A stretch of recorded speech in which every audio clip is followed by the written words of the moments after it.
starting lineups and defense. Leading off for the West, Sanchez playing left field. St. Clair bats next, playing third base. Roland Water, it will be DHing. Corone will be at first base.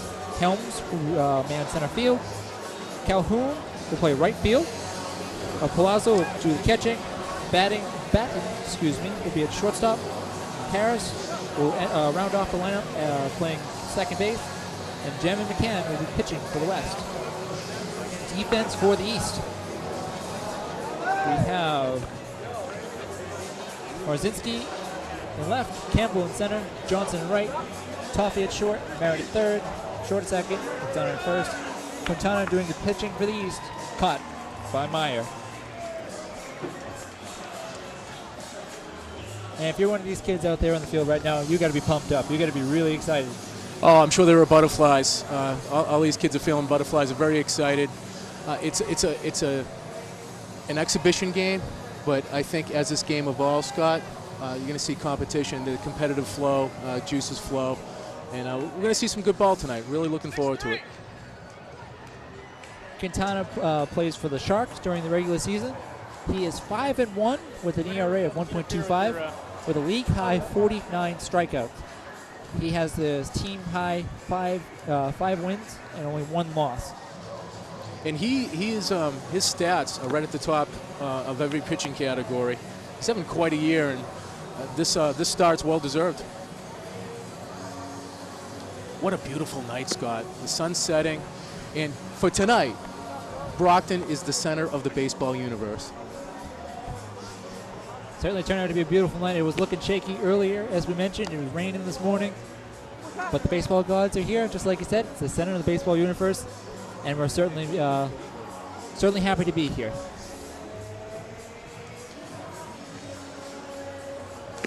Looking to see how the kids react. They have a big crowd here tonight.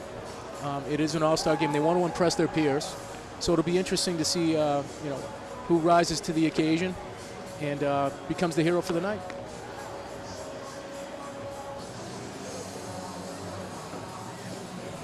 What do you think of the uniform, Scott? I think they're interesting, to say the least. I'm glad I can read the numbers from here, so I can keep track of everybody. I mean, they're nice-looking uniforms. You can easily tell the two teams apart. So yeah. I mean, if the kids like them, that's all that counts. That's all. This is their night. Absolutely. I was expecting that they would be wearing their home and road uniforms respectively. So again, the FCBL stepping up. Commissioner Chris Hall doing a fantastic job, and this is exciting, man. Here we go. And I think it's a nice touch that they're wearing their home caps. They're wearing their regular caps for the night.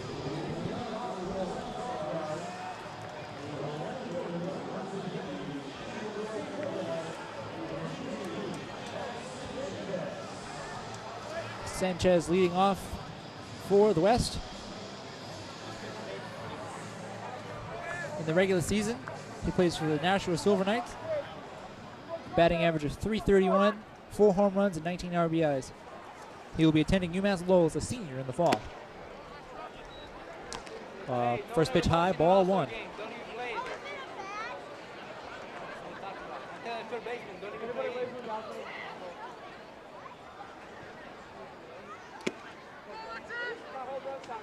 That looked like a good pitch, but it's ball 2.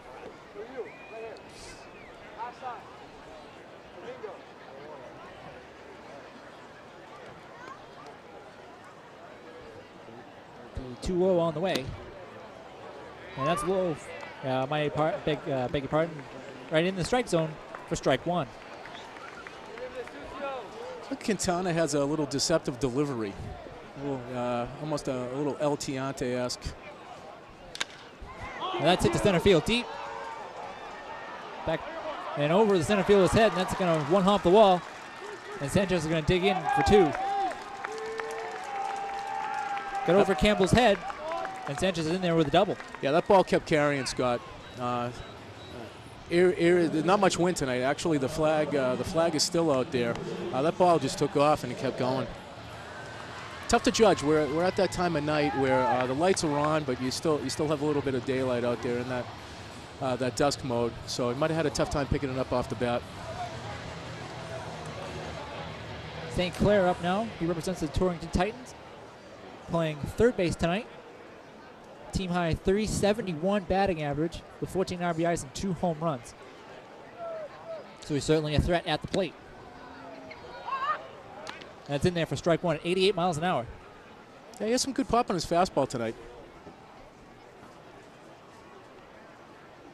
Be interesting to see. I think they're going to let him swing away, but as the game evolves and we're in situations like this, man on second, nobody out, what strategy the managers will have. The 0-1 on the way, and St. Clair waved at that one 0-2. Yeah, that was a nasty curveball. You could see how Quintana leads the league in strikeouts. He has some movement on it. Quintana stares in for the 0-2. And the pitch is on the way. Just a bit high. And here we have the double. You see Campbell stuttered a little bit, and it got over his head. I'm not sure if he would have caught it anyway, but he certainly didn't have a great jump on the ball. Yeah, again, I think a little had to do with the lights, and that thing was coming off the bat at a high rate of speed. The 1-2 on the way, and St. Clair just got a piece of it and fouled it off. A lot of motion on that pitch, and he looked fooled. He got lucky to stay alive and still be batting there. Yeah, he has a lot of sweep on that breaking pitch. I mean, that's going a good 2-3 feet.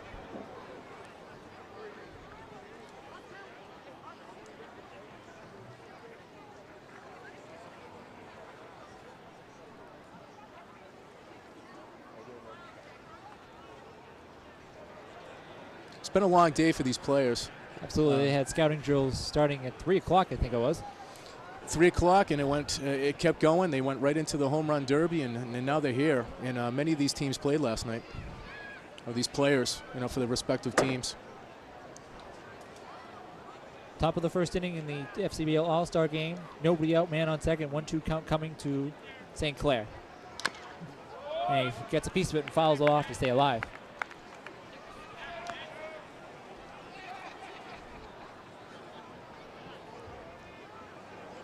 Quintana, in 43 innings pitched this season, only has 5 walks, so we wouldn't exactly expect to walk here, especially with a 1-2 count.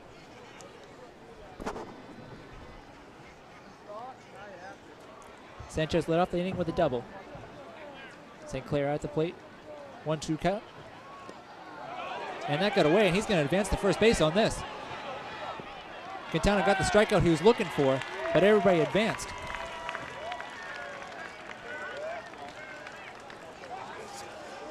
That's one of the challenges in a game like this, Scott. You have a catcher and a pitcher that have never worked together, and as it's obvious that Quintana has some nasty movement on that breaking pitch. So they went out and talked for a minute, tried to get things together. And now this is not exactly what you're looking for with Quintana. For Quintana, now Oldenwalder, who leads the league in RBIs with 40 of them, steps up to the plate with Menon on the corners. And he takes pitch 1 for strike 1. And they'll sacrifice the run. They're at double play depth. I haven't seen any shifting yet. It'll be interesting to see as the game evolves. Obviously, these players haven't had time to get together, practice. So we might just see some standard positioning within the field. The 0-1 pitch on the way. Inside for ball 1. Odenwalder in the regular season represents the Torrington Titans, batting .308 with a team-high 6 home runs and 40 RBIs. That leads the FCBL. He will be attending Amherst College as a sophomore in the fall.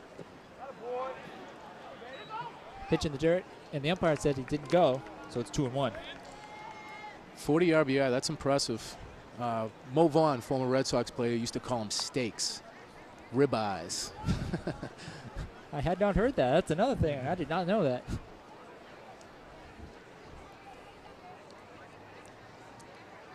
The 2-1 pitch to Odenwalder.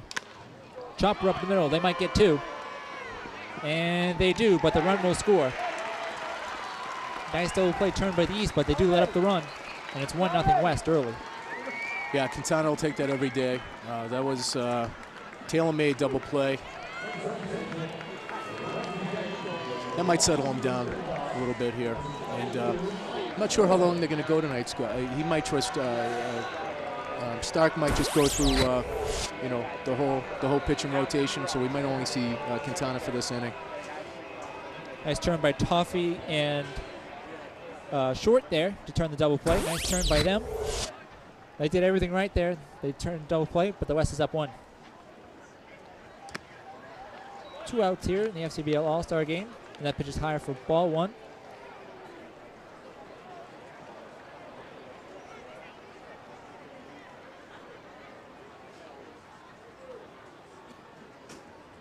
The 1-0 pitch. Fouled straight back, and it's 1-1. Grounds crew did an amazing job on the field. It looks beautiful. Brockton Rock's owner, Chris English, has invested a lot of money into the stadium, and it shows. It's a beauty. It's really a gem. Looks better than it has in a long time. I can say that. The 1-1 pitch on the way. That's it again. Fouled straight back, 1-2. In the regular season, Corrin plays for the Wachusett Dirt Dogs. Bats .281 with a league high 11 home runs and 31 RBI. He's the West starting first baseman tonight. And just like any All-Star game, every single bat in this lineup is dangerous, and it's showing. Yeah, they get up to the West get out to the early lead, and there's a potential on both sides. Oh, beautiful pitch. Quintana had a beautiful strikeout. And after a half inning, the FCBL West leads the East 1-0.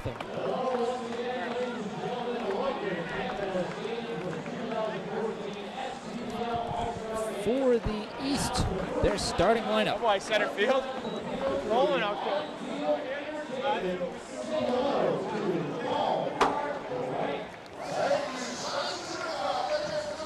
Ready for the starting lineup? Batting first, we have Zach Short playing second base. We have Toffee at short. Brzezinski in left. Tavares at DH. Mayer catching. Mistana in first. Johnson in right field. Marin at third. And Campbell in center field, as we saw him made an appearance last inning. For the defense for the West, we have Sanchez in left. Helms in center. Calhoun in right. Batten's playing short with Harris at second. St. Clair at the hot corner with Crowan at first. And Palazzo is doing the catching for McCann.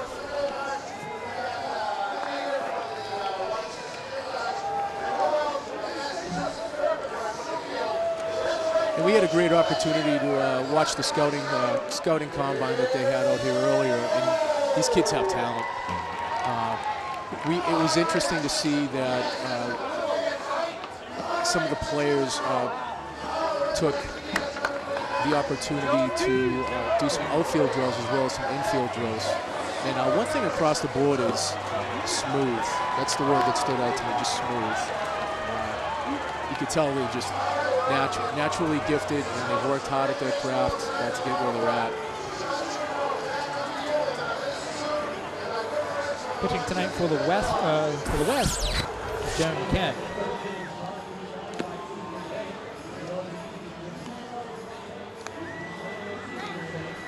There you see McCarron at first base. Pitching tonight for the West is Jim McCann. He represents the Pittsfield Suns and has a league high 6 wins. He's a league low ERA at 1.07 and a team high 30 strikeouts and 50 and a third innings pitched.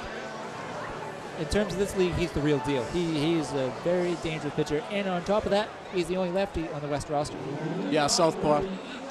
Both starting pitchers tonight earned it, and they have some serious talent. So let's see what the East can do here.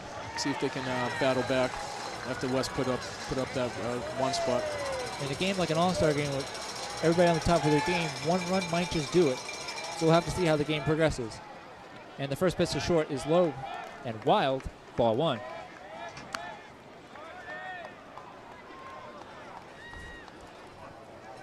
In the regular season, Short plays for the Rocks. He's typically a shortstop, though playing second base tonight, batting .256 with 2 home runs and 20 RBI, and now has a 2-0 count against McCann. Yeah, we've seen it from both pitchers, little game jitters. Once they pull that first strike over, they'll get into the rhythm.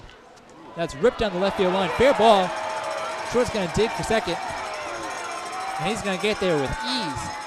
That's dug out in left field and tossed back in. And Short has himself a double.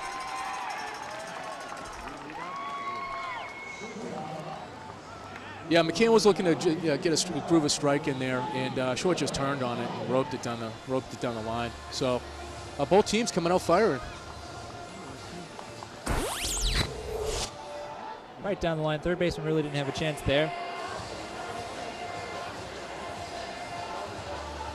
As Sanchez dug that out of the corner. Nothing really he can do is just get it in the infield. And just like last inning, we have a leadoff double in the bottom of the first inning. And just like last inning, we have a pitcher and catcher conversing. They haven't worked together, so it's going to be interesting how that flows through the night. That's ball one.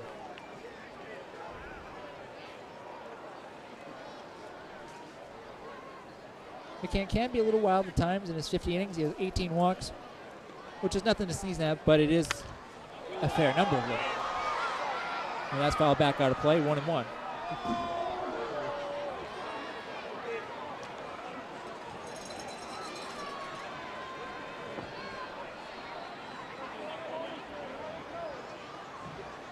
We've seen a pretty standard defensive alignment for both teams.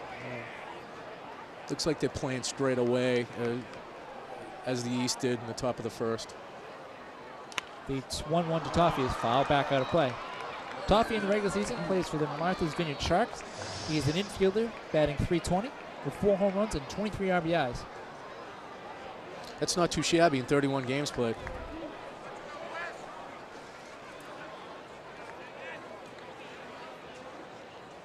The 1-2 pitch to Toffee. And it's in there for strike 3. Beautiful pitch on the corner. Gets him, and there's 1 out in the bottom of the first. Yeah, he painted the black there.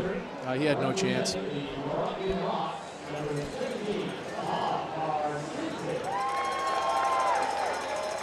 Marcinski up next.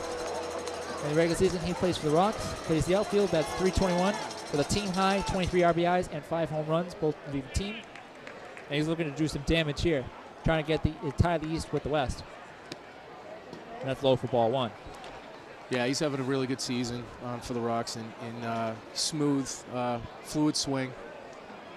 He makes things happen. He's always in the middle of it, in the middle of the action.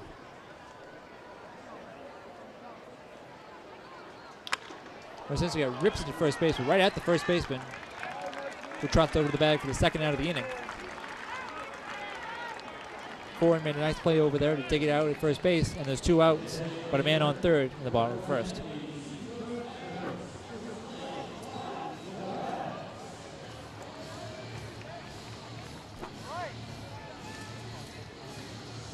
Tavares has a league-high .394 batting average. That is not a misprint. Batting .394 at the All-Star break with 16 RBIs and 2 home runs. The infielder for the Seacoast Mavericks looks to essentially raise his batting average and drive in a run here. The first pitch to Tavares is in there for strike 1. During the scouting portion of this afternoon, this kid has a great set of hands. And put that together with the bat, you're talking about a kid that has some serious potential. The 0-1 is swung on a miss, strike 2. He was looking to go yard there, Scott. He only needs a single. We'll see if he can get that here.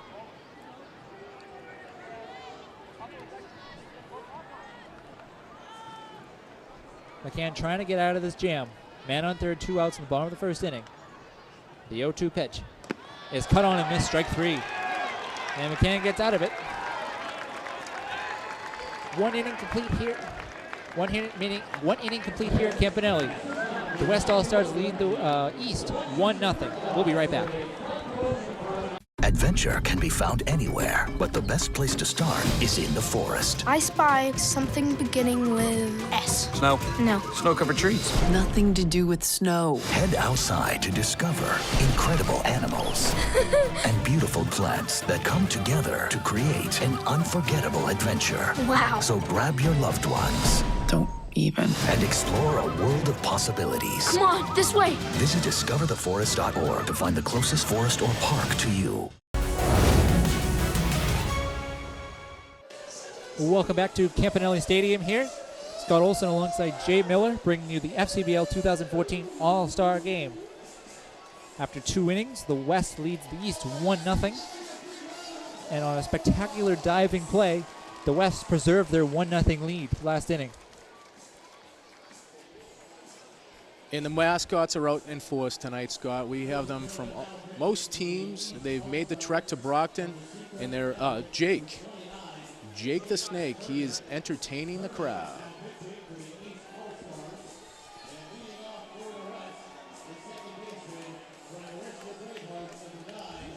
Vernon in to pitch for the East from the Seacoast Mavericks.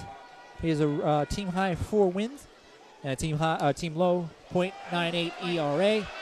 That's fouled back to the backstop, but he won't have a play. Do you think we'll get some action tonight, Scott? Do you think a foul ball's coming our way? Do you feel I it? don't know. That net field looks pretty high. It'd be quite the feat to get it back here, though I've seen it happen before.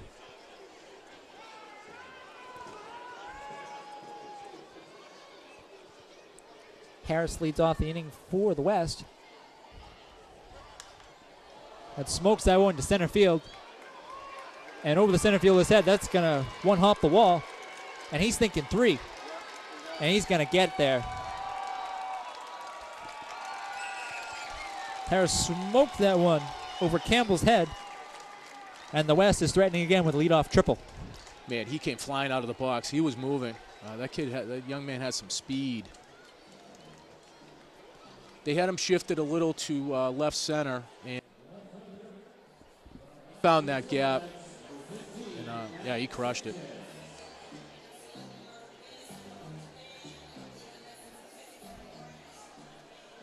Now Sanchez is back up the plate. He doubled in the first inning and scored.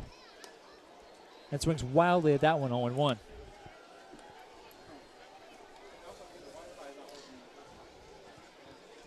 East manager Brian Stark, he's willing to concede the run. He has the infield back.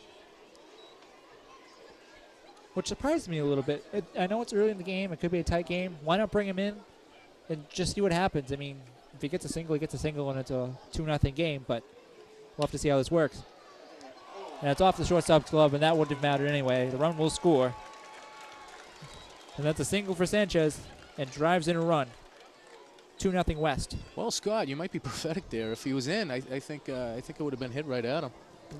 And, well, we'll never know. But, again, they're making some good contact tonight. Nice effort Toffee made a here. nice effort there, but there's just nothing he could do with it. No, even if he able to snare that ball, I don't think he would have gotten him at first. And the West is up 2-0 with a runner on first base and nobody out. Off to second base, and Sanchez stole it easily. He had a great jump, and they had no chance, especially with the ball in the dirt. Yeah, and he had the right pitch to go on. Off-speed curveball. And now the West is threatening again with a man on second and nobody out here. What we thought might be a tight game could quickly collapse here and become a blowout. We've seen these pitchers work the outside corner. It'll be interesting to see how he pitches them here, trying to get him over to third base to hit it to the right side. So, did come in on that pitch. And that's strike 1. 2-1 now.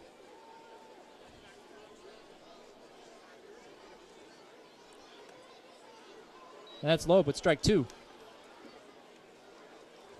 The strikeout would be key here for the East. Trailing 2-0 and a man on second base and nobody out.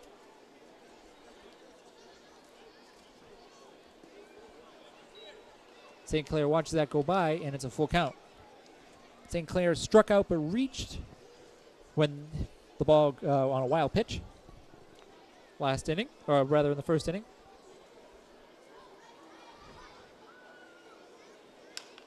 And chops it up the middle. Right to the second baseman, and who gets him? He advanced the runner, though, and there's one out, but a runner on third. Yeah, good fundamental baseball there. Just make contact with 2 strikes.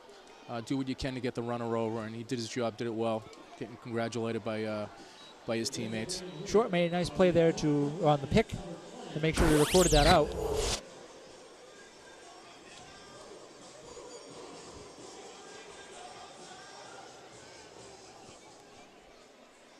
And as we try to figure out who let the dogs out, Oldenwalder steps up to the plate trying to drive in a run here. What would your theme music be, Scott? Oh, boy. With people who know me, it'd definitely be something train related, but that's just me. Crazy Train, perhaps? Maybe. That'd be a good one. Okay. As that's in there for strike 2. Oldenwalder grounded into a double play last time up. Well, I do. My favorite tie is my Led Zeppelin tie. As you're wearing that tonight naturally. Yes, yes. Need to wash it, but. That's chopped up the middle. Run will score. And Oldenwalder did his job. Nice pick at first base by McDonough. And there's 2 outs, but the West leads 3-0. And again, the infield's back. I'm surprised. I'm surprised that they want to sacrifice that run. Again, it is an exhibition game, but with 1 down, the risk reward was worth the risk.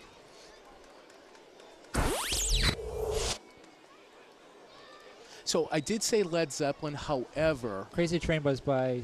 No, that was Ozzy Osbourne. I might stay within that Ozzy realm and go with the little Black Sabbath. Go with the Wizard. The Wizard. Yes, interesting choice. For you rock and rollers out there, you know what I'm talking about.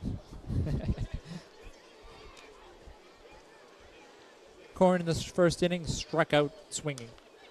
These guys that went straight back towards us. We don't quite have a play as it goes over the press box. I had a bead on it, Scott. I was camped right under it, and then the roof got in the way. That's generally what the roof tends to do.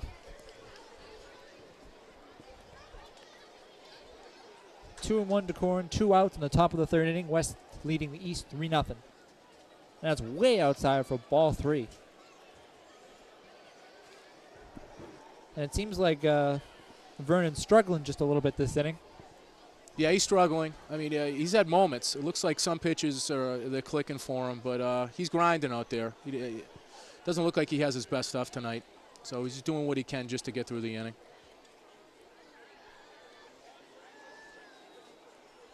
The 3-1 to Corn is ripped to left field, and that's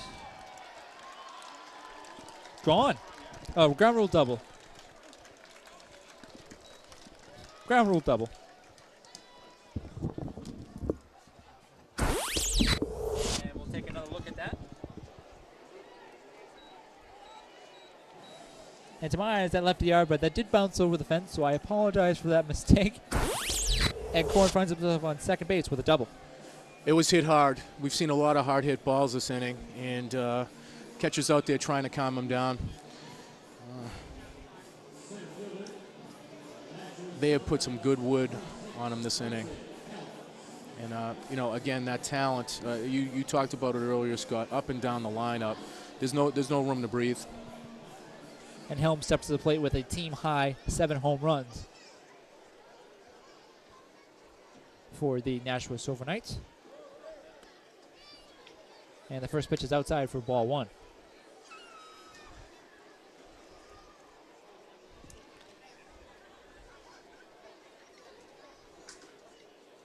The 1-0 delivery is swung on and missed, strike 1. That looked like one of those pitches they'd tell you not to swing at in Little League, right up at eye level. They all look good when they're around the eyes.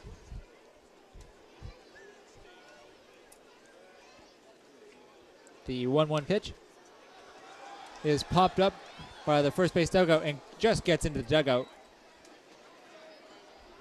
And that'll be strike 2. Yeah, he jammed him there on that pitch. He's right on top of the plate. And so he's got that outside plate cover. But he went inside on him on that pitch and really jammed him. Mayer McDonough put a good beat on that ball. And Mayer looks like he came up a little bit lame after that, but he's okay and back behind the plate. Helms gets a piece of that to stay alive. 1-2 now.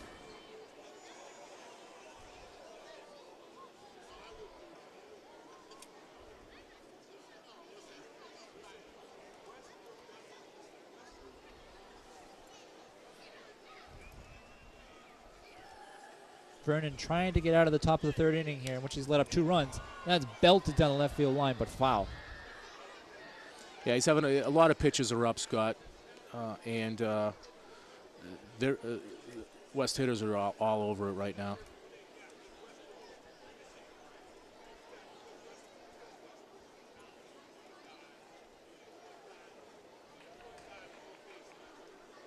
Helms awaits the 2-2 delivery. Here it is. Inside for strike 3. Got him on the breaking pitch.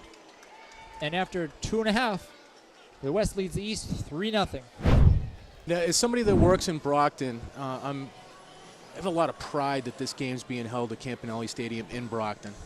There's a lot of good things happening in the city. We're going to be having some guests come in during the course of the game with some local ties, local connections, local leaders. And there's a lot of work being done in the downtown area as far as construction goes. And it's an exciting time in the city. And the pitcher for this inning has just been announced. Phil Reese from the Pittsfield Suns. He is a 3-1 record with a 3.17 ERA. Pitched 39 2/3 innings, striking out 20. He's a sophomore at the College of the Holy Cross and is from Frederick, Maryland.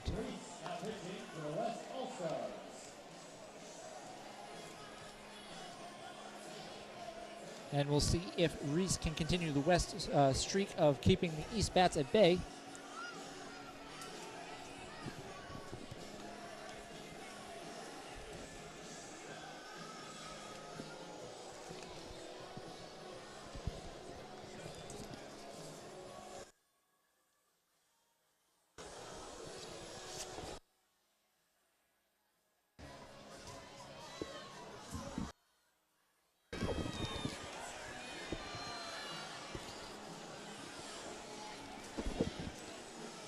So yeah, Scott, like I said, there's a lot of great stuff happening in the city right now. And we're, from our viewpoint, we have the largest sports statue in North America, Rocky Marciano, a Brockton legend, undefeated heavyweight champion, 49-0. His number 49 is retired by the Rocks, and his sign is up in center field. Certainly a beloved hero in Brockton, as you said. Reese, with his first pitch of the bottom of the third inning, is fouled back. Yeah, Rocky never forgot his roots. You know, he grew up in a neighborhood, came from a working class family. The statue unveiling, which was in 2012, was incredible. It was really it was a wonderful moment. The MC for that event was Brockton's now mayor, Bill Carpenter.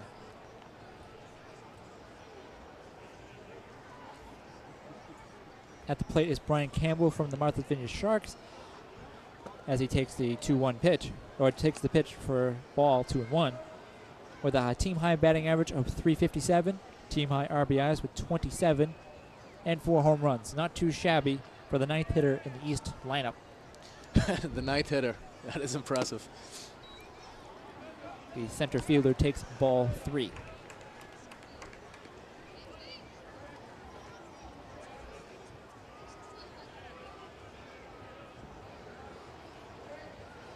The 3-1 delivery is popped up over the back behind third base and caught by the shortstop for the first out of the inning. Nice play there by Batten to get back into short left field and make that play. It's standard practice now to have your base coaches wear helmets. and it'll be interesting to see in the coming years what they do with pitchers. I think they're working on some sort of modified helmet for pitchers and making it optional. That is at correct. the major league level. One pitcher for the San Diego Padres debuted that in June. He's the first pitcher in Major League history to wear a padded helmet, though he is the only one to this point to wear the helmet.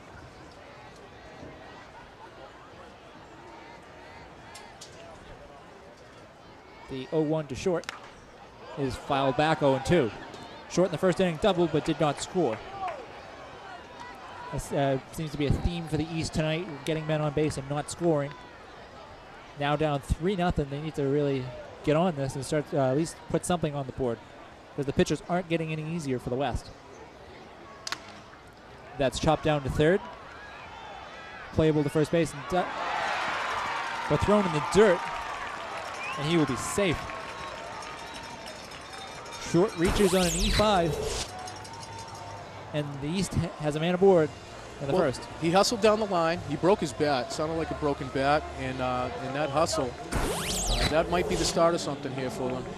Any type of spark. They're looking for any type of spark right now to get going. And St. Clair's low throw to first base might just be that.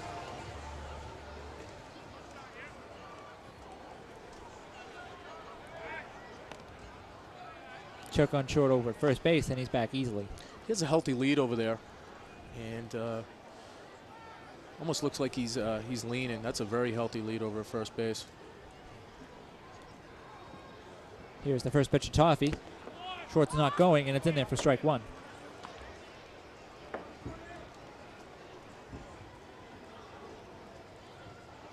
Toffee's batting a healthy .320 for the Sharks.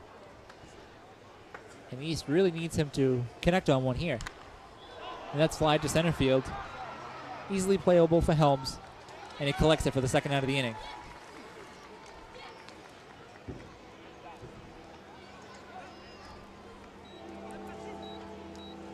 Now the manager of the East team, Brian Stark, up until recently, he coached for the Naval Academy. He was one of the coaches. And talking to him during the scouting combine, he's a tactician. So it'll be interesting to see how as this game evolves. Oh. Short's off for second base, and he has that stolen. Looked like they might have got the tag with the wide throw, but he had a pretty healthy lead and had that stolen pretty easily. So that tactician background comes to fruition. He has the runner in motion, just trying to start something. And now Brian, he has recently accepted a position on the Harvard University baseball coaching staff. And Short's off for third base, and they weren't even prepared for that, and he steals it easily. Well, they're struggling at the plate, Scott, and as I said, Stark's trying to make something happen here, and Short has some wheels, so we'll see if it bears any fruit. St. Clair was playing off the bag, which is pretty much to be expected. You don't expect somebody to steal third with 2 outs. As Marzinski fouls that out of play. Marzinskek. Excuse me. That's a tough one. Just a little bit, but that's all right. We'll get there.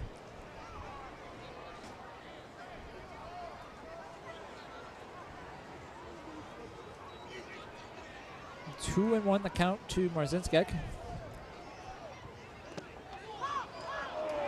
And that's strike 3. I guess my little stat book was off a little bit. And Marzinskek strikes out to end the third inning. After 3 complete, your score, West 3, East nothing. We'll be right back. When it comes to getting around Greater Boston, the T is the greatest value. Yeah, you can save big compared to ride shares. I mean, there's no surge pricing, there's no tipping. How about no traffic stress? You can park at any of the MBTA's lots and garages, and it's easy and affordable. Just tap your phone and go. It's fast, modern, and convenient. From Aquarium Station, explore Faneuil Hall, the Greenway and Carousel, and Christopher Columbus Park. Or hop on an MBTA ferry for a scenic trip into the city. Less stress, more savings, convenience at its finest. That's the T. So many reasons to get on board.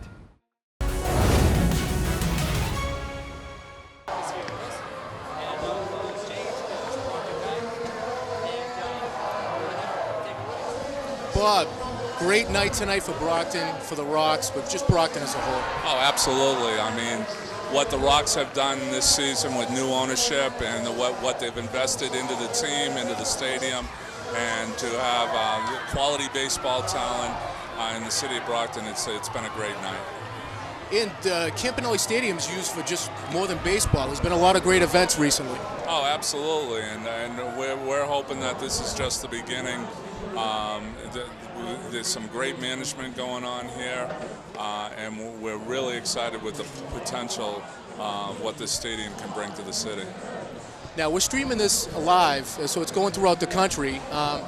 So most people that are listening won't know you have a media background. Tell us about that. Well, yes, I was a sports editor at the Enterprise, at the Brockton Enterprise for far too long, and I also worked for some of the area local papers as well, and worked for WBT Radio and WXBR Radio. So it's been a pretty good gig. We have Bob Buckley here with Mayor Carpenter's Chief of Staff for Brockton, Massachusetts. John Pusateri is the is the pitcher for the inning. And Jay, I know you're begging to ask him more questions here, so get right to it. As the first pitch is in there. And what does sports mean to Brockton? I mean, I think it's the foundation of our, of our history. When you look at, obviously with Rocky and with Marvin, and the outstanding high school athletics, not only in just football. Obviously, what Armin Colombo did with football in Brockton is legendary, over 300 career wins. But when you look at track and basketball and baseball, both boys and girls, this is a great sports town. And we have an 0-2 count to Calhoun right now. For the Brockton Rocks this season, Mike Pusateri, as he delivers the 0-2 pitch to Sky to center field. Right at the center fielder, and he makes the play. And Bob, Mayor Carpenter has been in office for 6 months. There's a lot of great things happening, particularly in the downtown area, the Trinity Project. Absolutely. The Trinity Project is coming along great guns. That's a very, very exciting project. We also have work being done at City Hall Plaza and making that a governmental center. The mayor bought the Liberty Bank building to turn that into a government building as well. And we have a lot of exciting plans that I think within the next 60 to 90 days, where our goal is to revitalize downtown. As we had a wild swing and a miss by Palazzo there for strike one. Half-fired swing for strike two. Pitching for the Rocks, Pusateri, or pitching for the East, Pusateri. In the regular season, he's 3-4 with a 2.61 ERA. And Jay, while we were on the field earlier, his name came up quite a bit amongst the scouts. Absolutely. He's a gamer. A little Dustin Pedroia in him. And they spoke very highly of him. But that's the one word that came out from multiple sources, that he's a gamer. And he comes to play, and he has a good time doing it. He has a 2-2 count on Palazzo, who struck out looking last time up. The 2-2 delivery is chopped to short. Easy play for him. And there are 2 outs in the top of the 4th inning. Nice play there by Toffee. Yeah, Bob, you also have some other exciting projects. I was thinking of Crown Linen. There are just some great businesses coming into this city. We're really excited that it just seems like there's a momentum swing in businesses, in the business community. They're very excited. I mean, the mayor was able to get through his first budget without raising taxes, and I think that was a sign to the business community that we want them back, not only in the downtown but throughout the city. And we're very excited about what the next 2 years are going to be about. His bat chops that over to second base, and is retired for the 3rd out of the inning. Did you play ball growing up? Oh, absolutely. I definitely dreamed of being that first baseman designated hitter type that never quite materialized. But I love the fact that there's a renaissance with the Brockton Rock. I really truly believe that this is a franchise that's on the way up. I mean, you're seeing tonight, the Rocks have 2 all-star catchers. I've never seen that in my life in any league. And I mean, they went through a bit of a downtime, but with the new ownership, what they've invested into the stadium, and the way they're working with the community, I think you're going to see this team take off, not only as a successful franchise, but financially as well. Tyrone Miller is the new West pitcher for the inning. During the regular season, he plays for the Worcester Bravehearts. A record of 0-0 with a 4.55 ERA and 25 2/3 innings pitched. Up first, we have Tavares with the league-high 394 batting average. Again, like I said the first time, that's not a misprint. He's batting almost 400 as he takes the first pitch for a strike.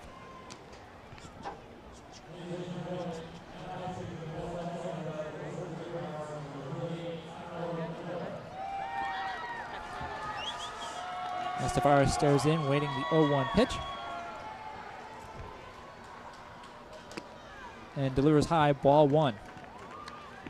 And it's a real fan-friendly environment, real family environment. They had activities going on outside the stadium before the game. Absolutely, they made it into a little block party, and it was really, really well received. There were, hundreds of people out front. I think the Rocks want to show the league that they could be the permanent host of the All-Star game, because they really did it up right this year. As Tavares popped out to the shortstop Batten for the first out of the bottom of the fourth inning. Yeah, we've been talking about it. The scouting combine they had earlier, Bob, was fascinating. We had scouts from more than a dozen teams out here, and the kids were showcasing their talents. And it was interesting to see how the kids handled the scrutiny, because I think this is the first time for a lot of them going through that type of scrutiny. Absolutely, and and for some of these kids, it might be their only chance to be out in front of a scout in a scouting system, and all you need to do is catch the attention of one, and you never know. Jonathan Salzezo has been announced as the pinch hitter. He's a catcher from the Brockton Rocks, batting .231 with 3 home runs and 7 RBIs.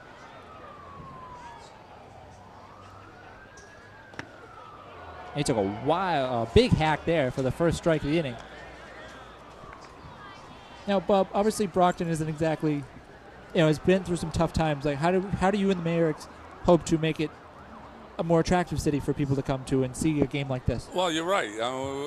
There have been some tough times, but there are a lot of great people to start with, so that's a good foundation to start any renaissance. I'm amazed at the number of volunteers in this city that, spend hundreds of hours without any pay, without any looking for any sort of glory, whether it's, youth sports leagues, drama, or just helping the homeless or anything along those lines. There are a lot of great people, and so that's how you start. That's your first step. I think changing the perception, obviously we have to, get Brockton in the Boston media when there isn't something negative taking place. I think that's our responsibility as well. And we have to provide a safe environment. And I think with our new police chief, Bob Hayden, has really changed the attitude of the Brockton Police Department. And I think you're seeing the results of that. Salzezo pops it right behind home plate, but there won't be a play. Full count now. It really is amazing, the amount of volunteers. You hit it on the head. One of the other great parts of this city is the amount of nonprofits and the collaboration between the nonprofits. Absolutely. There are a lot of great organizations doing a lot of great work. And again, it's those volunteers that make those organizations be successful. Miller has Salcedo, the pinch hitter, on a full count, and he fouls it straight back. Stay alive. And Bob, you're a sports nut like us. What's going on with the Red Sox? What do? You buy or sell? Oh, you sell. I gave up on them in April, to tell you the truth. I really hope they get the Lester situation resolved. It doesn't look like they're going to. I think it's time to see what the kids can do. But the thing that concerns me most about the Red Sox is just the lack of power hitter in the entire organization. You look, and there's nobody that can hit a home run besides Ortiz, and one day he is not going to be there.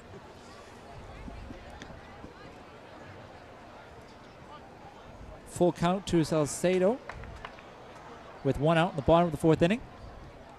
Here it is, and high for ball 4. They lost him. Salcedo draws the walk in his first at bat, and the East has a little bit of life with 1 man on and 1 out. And we're about the same age, so we've seen the bad times in Boston sports. These are the good old days, though. Oh, absolutely. I'll never forget the day. I had a chance at one point to have a 10-second conversation with Tom Brady once, and I told him, I said, you changed Boston sports, because until Vinatieri hit that field goal, we had gone 15 years without a championship, and with that one drive just seemed to change the entire psyche of the Boston sports community, and ever since then, 7 championships or 8 championships in 14 years. And we have another pinch hitter here. Skip Flanagan from the Old Orchard Beach Raging Tide steps up to the plate, replacing Paul McDonough. He bats .294 with 19 RBI and 0 home runs for the Raging Tide this season.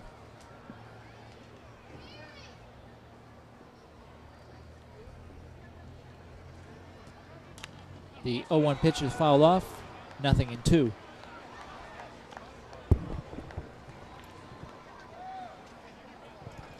So what is a normal day like for you? You talked about, the homeless man and meeting with the governor, but what is a normal day for Bob Buckley? There really isn't. It's one of the fun and exciting things about this job is that every day is totally different. You never know what the, expectations are going to be. You have to make sure, the mayor's on time, or the mayor is set for every encounter that he's going to have. But in a heartbeat, your whole day can just be thrown away in some emergency situation. And you just adjust and just try and do the best job you possibly can. Flanagan pops it up to the infield. And Corrin takes that himself for the second out of the inning.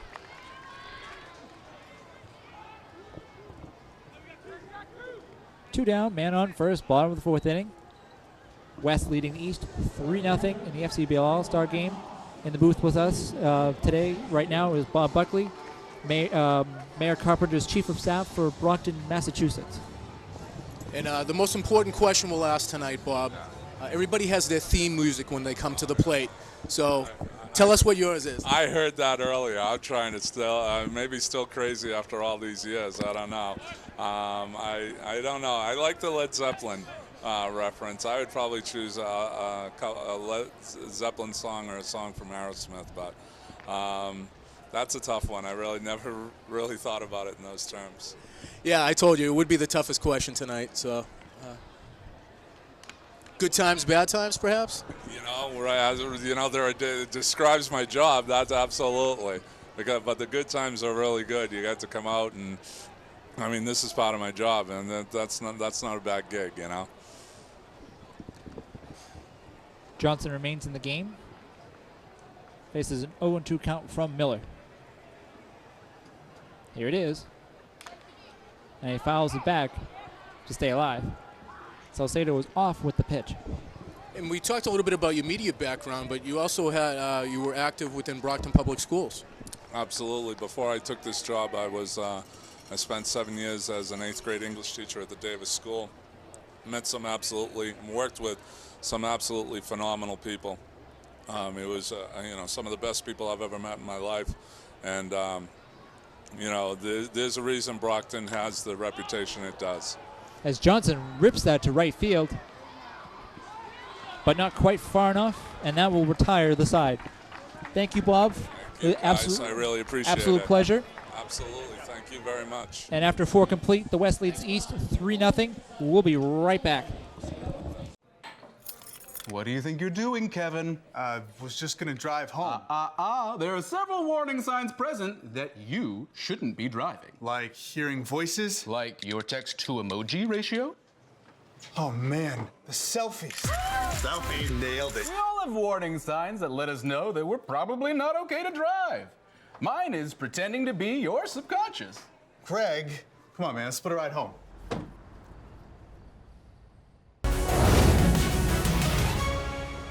Welcome back to Campanelli Stadium. The West leads the East 3-0 in the All-Star game. And we just had Bob Buckley in the booth, Brockton Mayor Carpenter's Chief of Staff. And he seemed like a very personable guy and seems like the right man for the job. Yeah, Bob's a great guy. The Chief of Staff, the Mayor's job is very difficult. The Chief of Staff's right there.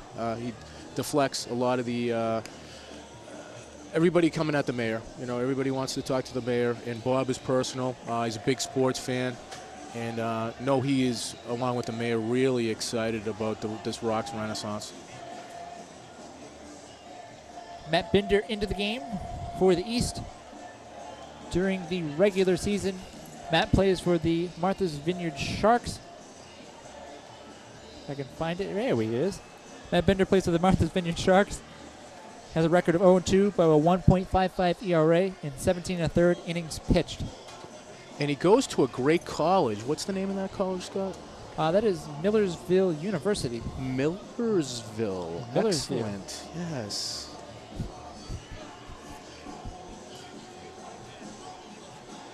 This looks like KO got himself into some shenanigans in the half inning there. Looks like he might be stuck in the fence. Only KO can figure out how to do that. Oh, KO, you are crazy.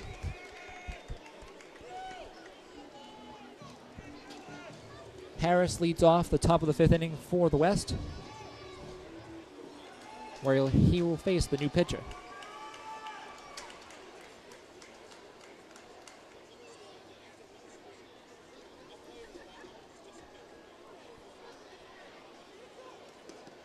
And it's in there for strike 1. And pitching from the stretch, interesting. As much as this name is loathed, Bobby Valentine, he was of the philosophy that more pitchers should go from the stretch full time. That probably helps that Matt Binder is, as he lets up a single to Harris to lead off the 5th inning. With only 17 1/3 innings pitched, I can imagine he's a relief pitcher. So I think he's just used to pitching out of the stretch, as Harris ripped that right between the hole in 3rd and short for a nice ringing single to lead off the top of the 5th inning for the West.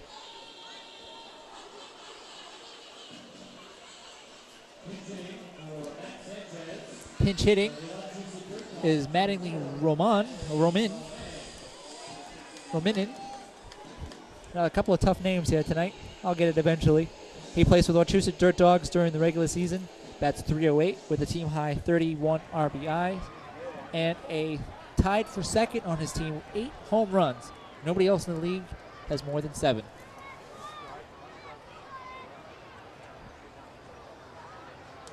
His first pitch is in there for strike 1. Yeah, talking to some of the coaches down there before the game. Wachusett is hitter friendly. However, these kids had talent. These coaches went out of their way to say, look, the kids can play. And that's in there for strike 2, but the ball gets away. And they're lucky the runner didn't advance. Snap throw to first from the catcher, and that got away. They're really lucky that didn't go into right field. They weren't ready for that.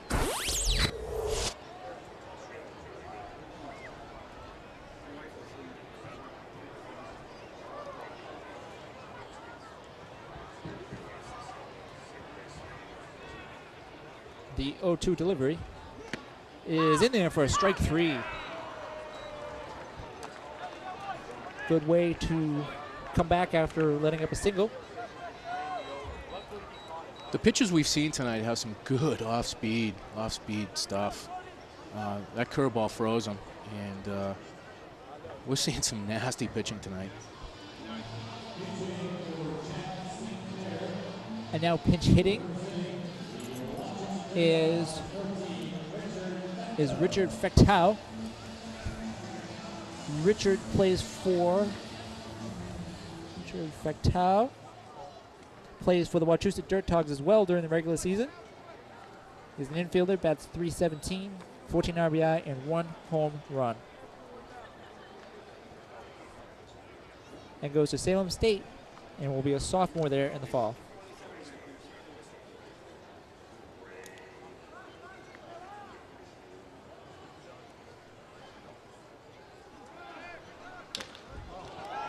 West playing some hit and run there as Fectau get the single.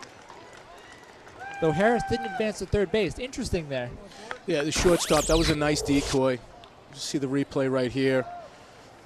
The shortstop deked the runner, and he stopped dead in his tracks, so nice play.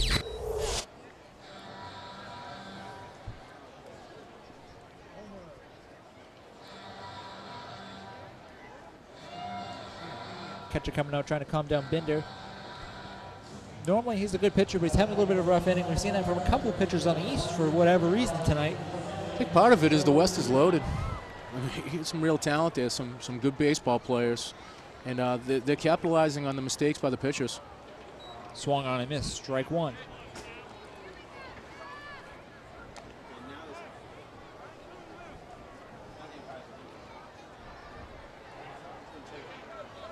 And now we have another pinch hitter for Olenwalder.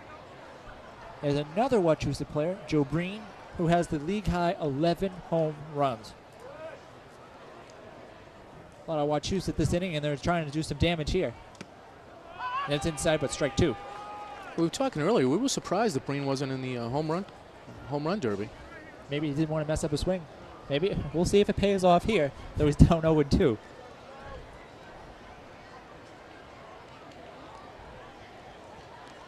Here's the 0-2. In there for strike three. Binder's let up a couple hits, but he's shown his good stuff too, and he's got 2 strikeouts this inning. Both looking. And we've seen pitchers from both teams living on that outside corner, and it's interesting. There's a lot of discussion in baseball circles about pitching inside and how the game's changed.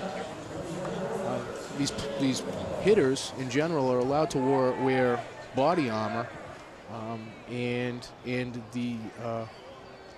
the way the rules are and the way the games are umpired. As the pinch hitter Recoy fouls that down left field line. Recoy plays for the Nashua Silver Knights during the regular season. That's .295, 15 RBIs, and 3 home runs. You just don't see pitchers attack the inside of that strike zone. I think for fear of getting tossed out of the game, hitters can be much more aggressive because they are allowed to wear that armor, and safety is paramount. But we're seeing it here tonight. They're living on the outside corner. As that high pitch gets away, probably be a pass ball, and the West now has 2 runners in scoring position with 2 out. Yeah, he could have caught it, but that was a tough pitch. That was a riser. I think he was looking almost to throw that. It was a big lead at second base, and he didn't catch the baseball first. With a single Recoy, will be able to put the West up at least 4, if not 5. But he's got to get that hit first. The count is 1-1. And again, Scott, the infield's back. I'm a little baffled. I don't know about you. With 2 outs, I think the infield should be able to play back a little bit. All right. I guess I need to start paying attention then. All right. Probably a good idea, seeing as we're trying to commentate on the game in front of us. The 1-2 pitch is swung on and missed.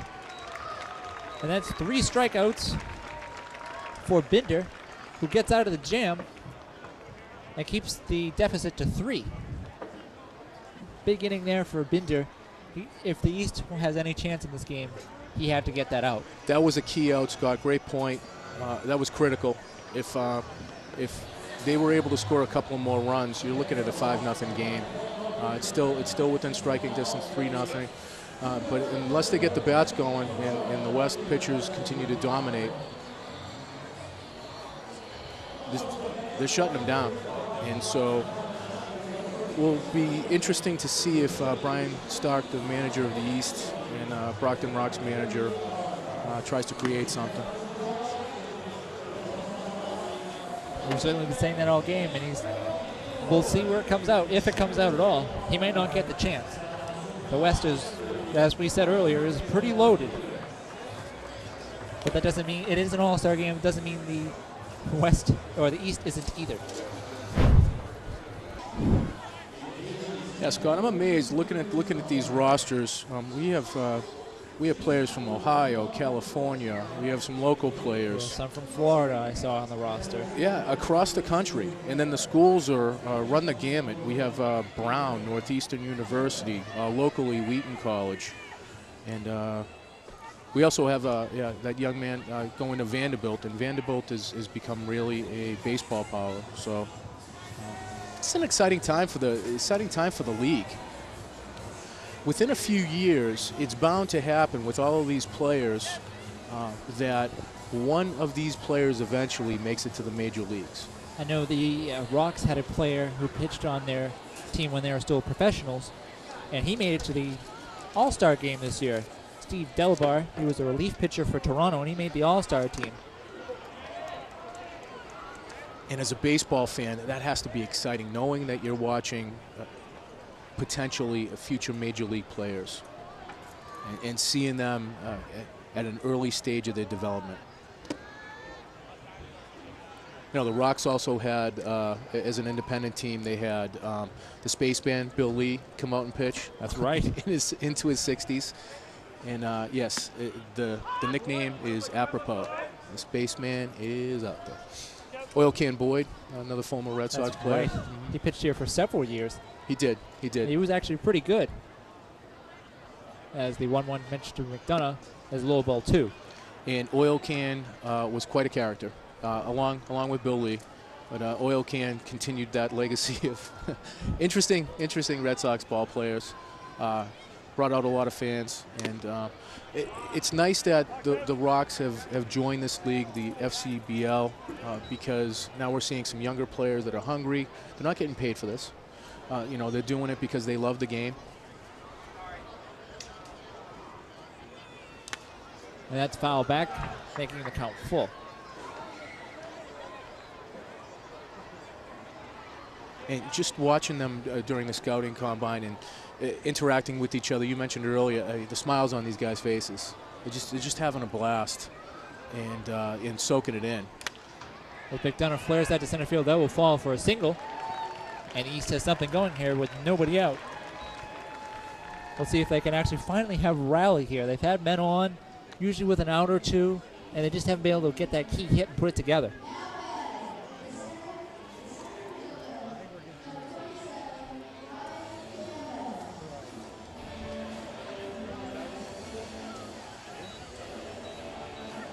Brian Campbell, the next batter.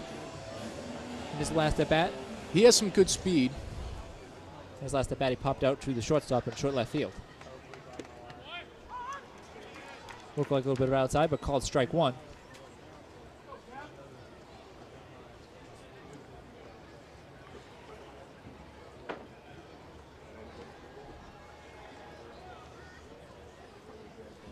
The 0-1 delivery. Gets away from the catcher, and McDonough will take second base. Looked like a little bit of a wild pitch there. That was a tough one to handle. A slider, and just got away from him.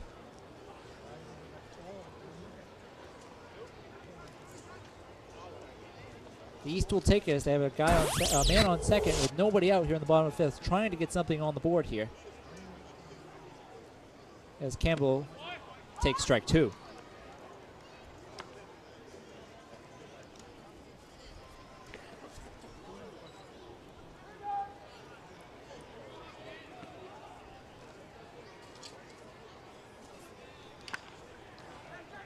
Oh, bat hop off the grass, and that gets in the left field. They will hold the runner, but now the East really has something going, man on the corners. Well, this is that breaker we were talking about. What a crazy hop that was. Fecteau had no chance on that, just hit the lip of the grass, and that happens to the best of them. And it couldn't come at a worse time for the West, as the East finally is getting something going.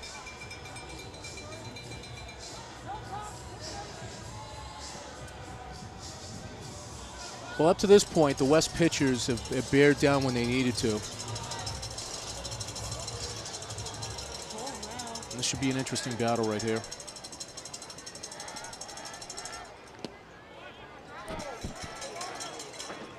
That was called ball one. Ball one, yeah. Pitcher did not like that call at all. It was close.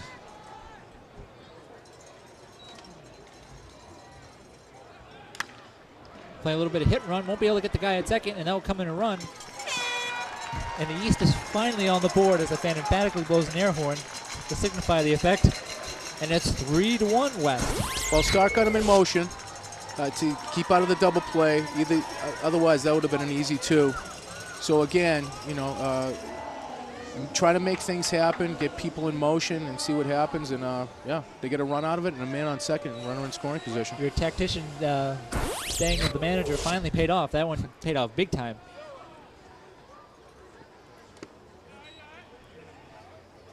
As Will Toffee stands in.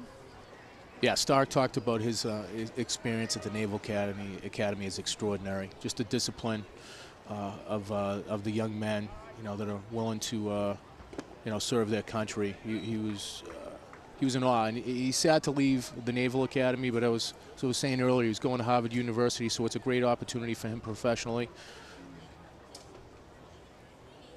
The 2-0 to Toffee is foul back, 2-1. And the coach over at Harvard, he was telling me that the coach over at Harvard coached Division III Trinity and won a national title. So for his career development, his professional development, he couldn't pass up the opportunity to work with a coach like that. A 2-1 delivery to Toffee is low, ball 3. And another member of the coaching staff for the All-Star team and the Rocks, Lou Bernardini, he was coaching over at Brown. And he's taken another step. He's going down to New York, and he'll be coaching for Long Island University. And he said that he and Chris English, the owner of the Rocks, will be getting together. Chris lives in New York, has a place in New York. As Toffee goes down swinging. That's a big out for Connolly. 2 outs now with a man on second. And they're going to be doing Wednesday lunches, he said. Wednesday lunches? Yes. Very interesting.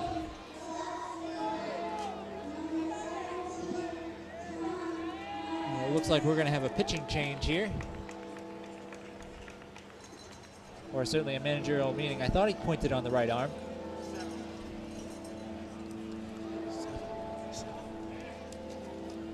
Yeah, we do have a pitching change here, Scott. Nate Spielvogel. I pray. Scott, I got to tell you, before you go any further, you're doing a heck of a job with these names tonight, man.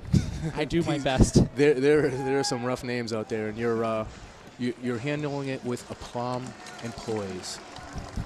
Spielvogel pitches for the Pittsfield Suns. He has a record of 2-2 with a 1.56 ERA and 23 innings pitched, 18 strikeouts, but 7 walks. Connolly departs after getting 2 outs last inning on a ground out, which scored a run, and the swinging strikeout, which is off Toffee. So it'll be interesting to see how they use their bench. And it might be a little bit of a panic move. He was throwing the ball okay, but the East is making a little bit of a noise. And as we said, the last half inning, that was a big out, a big strikeout. This is a big out right here. Another run, and we get a 3-2 game. Marcinskic is the batter due up for the East. In his previous 2 at-bats, he grounded out to first base and struck out looking. He's looking to turn that around here and drive and run and make this a 1-run game.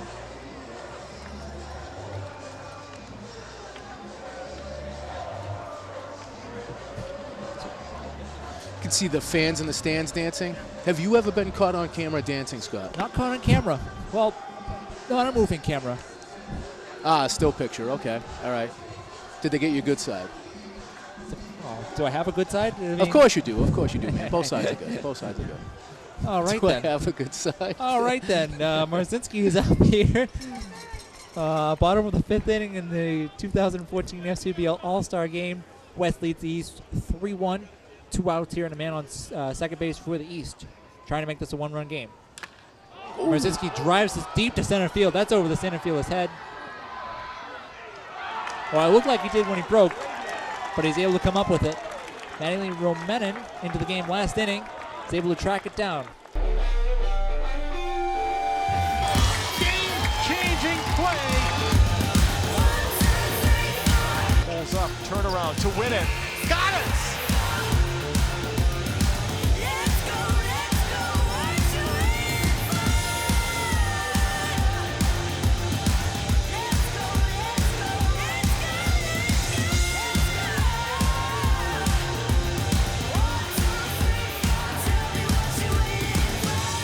Welcome back to the madness.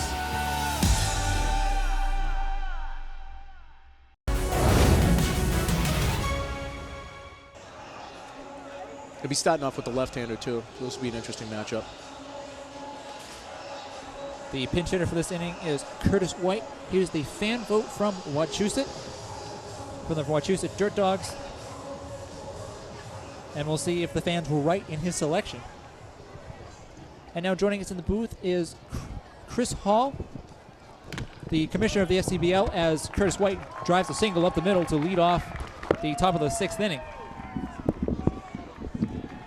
And now, Chris, this is a great night for the FCBL. The game is a pretty good game so far, as we take a look at that Curtis White single. Yeah, it's been a great day for us. It's a way for us to showcase our league, not just for a great community like Brockton, my hometown, but for Major League Baseball scouts. As you've seen today, you know, we probably had 20 Major League teams represented today. Some teams bringing down several scouts with them. You know, it's a long day for the players and the scouts and the fans, but I think everyone's had a great time. We had a lot of kids showcase themselves very good today. A lot of scouts are asking me for more information on certain players. You know, I wouldn't be surprised if we had some kids sign here in the next few weeks just out of the scout day and the all-star game today. But also a lot of kids who, you know, can't sign because of their age or their grade in school will be signed or drafted in the future, you know, like we have in the past. I mean, we had 23 players drafted last year. We had 2 additional guys signed this summer from last year, so we're up to 25, 26 players who, you know, who will play professional baseball. So we're getting better every year. As French corks a wild pitch, which allows White to advance to second. But Chris English and Todd Marlin have really put on a show in their staff here. You know, Chris has proven here in Brockton that he's willing to put his money where his mouth is. You know, putting several $100,000 into the ballpark. You know, making this a first-class event tonight. You know, just doing everything right. And you know, the Brockton community is starting to support him, which is good, and hopefully they continue to. And now the FCBL has teams all over the region. How do you think they impact their local communities? Obviously, Brockton's had a team for a few years, and fans are starting to turn out again after a couple of rough years. Do you think that's similar to towns around the region and who have these teams? Well, it's you know, the way we do it, it's a little bit.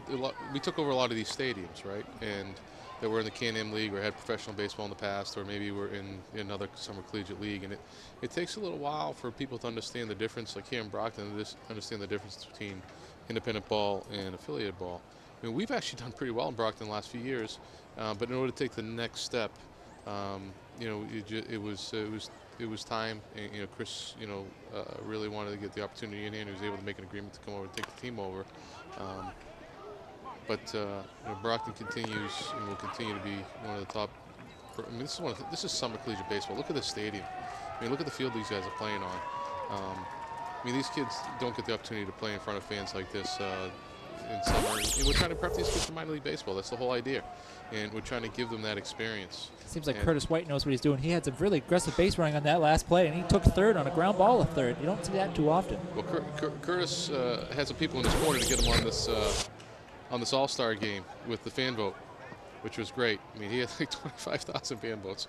We allowed people to, you know, vote multiple times, but you know, he had his Madeline Romanin, his dad, has been working for the Toronto Blue Jays for several years in the PR department. I think he may have gotten some inside juice to know how to work that a little bit. So it was great. It was a lot of fun to get him on the team. Yeah, he definitely deserves to be on the All-Star team. As we have the pinch hitter Tom Riccio up to the plate. TJ Riccio. TJ Riccio, thank you, in place of Palazzo. Trying to drive in another run for the East to once again extend their lead to 3. We had a lot of guys in the scout day portion today throwing 90 plus. And those are guys that didn't make the All-Star game. And we've had a couple guys here tonight already throwing 93 miles an hour behind the dish. I mean, some guys are really showcasing themselves pretty well. Now, I know in Domingo Ayala's press release to come to the Brockton Rocks, there was an investigation into whether the Rocks could sign him. He was 19 years old, man. He was 19 years old. That's what I saw. He might have been in pencil, but he was 19. I wouldn't be surprised tonight. Somebody may sign him tonight. He'll be prepared here soon. I heard some talk between the Dodgers and the Giants. He was trying to bid them against each other. So we'll see if that actually turns to fruition. And now, as that's ball one, on your website, there was some article we found about expansion opportunities. Can you address that and say, are there Yeah, we're always looking for the right opportunities. We're not going to just say yes to say yes. We have to have good ownership groups, and we'll continue to do that. That's my job. We are looking at a few locations, but we're also trying to make sure that our family right now, and it is a family, our group gets along really, really well. We communicate really well. But in order to make sure these are successful, you really need to be funded well. And you need people willing to put the money down and have the ability to take a chance on some things. As we have Pearson dropping a single to right field, the pinch hitter drives and run to extend the West lead back to 4. Yeah, so that's my job. We'll keep on plugging away, but you also got to take care of your home, and we'll make sure that the franchises that need a little help, we'll do that and get them going. But overall, comparatively, going into our 4th season, we'll finish our 4th season, we're in great shape. You're always going to have to fix some things, but we'll get there. As this is a pop-up to right field, and that retires the side. Sean Gustin is the new pitcher for the West in this bottom of the 6th inning. He pitches for the Worcester Bravehearts, as we were mentioning. Sean Gustin's a two-sport athlete at Holy Cross. He's a hockey player as well. Good for him. Yeah. On Wednesday nights, he can't play for us because I think he's playing a hockey night in Boston or something like that to make sure he's getting ready for hockey in the spring. Well, despite that, he has a record of 3-1 with a 1.77 ERA and 20 and 30 innings pitched with 17 strikeouts. Yeah. He can throw it. These guys in the All-Star game for a reason. They're pretty good. They've had a great summer. They continue to work hard. Leading off, we have Martin Tavares with the league-high .394 batting average. Switch hitter. Switch hitter. That has to help him bat almost 400. I mean, have you seen anything like him before, batting that high? Yeah, we the kid Pearson actually, I think in the Perfect Game League last year, hit over 400, the kid from Nashua. But Tavares, a couple years ago we had the kid from Seacoast, drawing a blank right now, but he, the kid from URI as well hit close to 400, maybe even over, but he was pretty close. Maybe the last week of the season. So yeah, it's going to happen. Guys are smart. They sit on guys the right way. Some guys read pitchers better. The kid Sanchez from Nashua. If you look at his sabermetric stats, I mean, it's like sabermetrics guys love him. He finds a way to get on base. He reads pitches. He works guys in counts the whole time, and he's just very tough to pitch to. We have a lot of guys who are going to have the ability to play at the next level. Tavares faces a 1-2 count, and that's outside. Scott Olson alongside Jay Miller with FCBL Commissioner Chris Hall in the booth. We're thankful to have him in the booth this inning, as he's been discussing the league and its future. Yeah. Tavares flares that out to left field for the first out of the inning. I think we jinxed him there. He's not helping his average with that one. He showed well enough today. See, the big thing with a lot of these scouts, they'll follow a lot of these guys when they go back to school in the fall at their scout days, and they'll follow them again in the spring. And listen, hey, quite honestly, they're going to go through this today and say they're going to cross a couple guys off. Hey, that's a good college baseball player, but he might not be a pro prospect. And then they go from a giant list and they keep shrinking it down to the guys that they think, they're going to draft or try to sign. It was certainly interesting being on the field around the scouts, just seeing as Toledo flies this out to left field for the second out of the inning. Interesting to see, them talking amongst themselves, like what can be fixed in a player, what qualities they have, what qualities they don't have. Are they ready for the next level? I was talking to several saying that a lot of the players aren't ready yet, but it's more about the potential. Do they have the raw talent to one day become a major league player? And it's just very fascinating to be on the field with them. And it's your judgment. And what will happen is, if they like a guy enough, they're going to bring in another guy from their organization. The same with the Phillies, and they bring a guy from, they got the local area guy here today. They're watching, and the next thing you know, his boss will come in, and the boss's boss might come in. And, depending. I mean, if it's a potential guy that could be in the top rounds, then even the general manager might come in and see a guy. It all depends.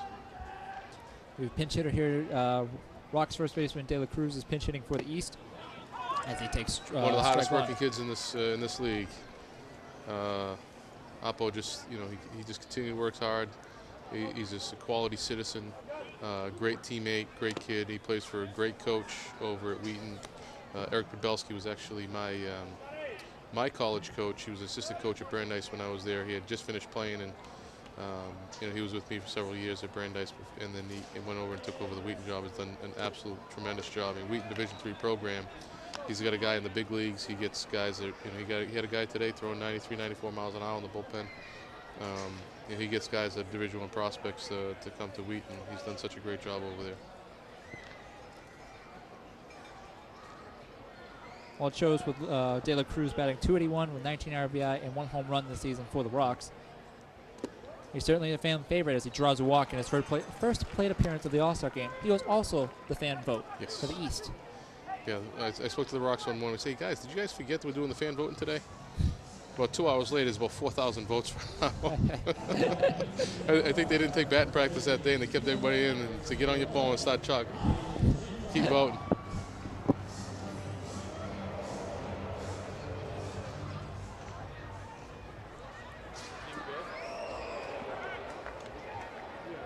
Another pinch hitter here, Ryan Gendron, now batting for the East. Yeah, Gendron, he's got some great power. I saw him hit a ball in Seacoast about 2 weeks ago that may have landed in the ocean. That was about a mile away. As De La Cruz tries to take second, he gets there on a bad throw. Not usually one you think of for speed, but he runs well. He got the base there. Good baseball player. Certainly forced the high throw. We're getting a good jump on that one. And now he's just threatening again with the man on second, 2 outs. Gendron takes strike 1. In the regular season, he plays for the Seacoast Mavericks with a .303 batting average, 22 RBI, and 6 home runs. He will be a senior at SNHU in the fall. Yeah, Southern New Hampshire's done a great job. Scotty Loazzo. He'll get guys drafted every single year out of that program. It's still a wood-bat conference, so there's guys coming here into summer league using wood bat. It's a pretty easy transition. Yeah, we discussed this earlier in the game that and for some players it is a big transition to go from metal bats in college to wooden bats in a league like this. Well, when I played in the Cape League in '93 for about 10 at bats, and I'm still looking for my first hit. There's still time. Yeah, I still have enough wood for my fire back at the house. I broke enough bats in those 10 at bats. I mean, those it's hard when you go D3 to wood. I mean, back then, it's much different. Nowadays they're actually using wood bat all the time. So, Gendron strikes out to end the bottom of the 6th inning. Chris, it's been a pleasure. Thank you guys very so much for all your work. Thank you for supporting us tonight. And thank you, Brockton, for everything that you do. Thank you. Yes. We'll be back right after this.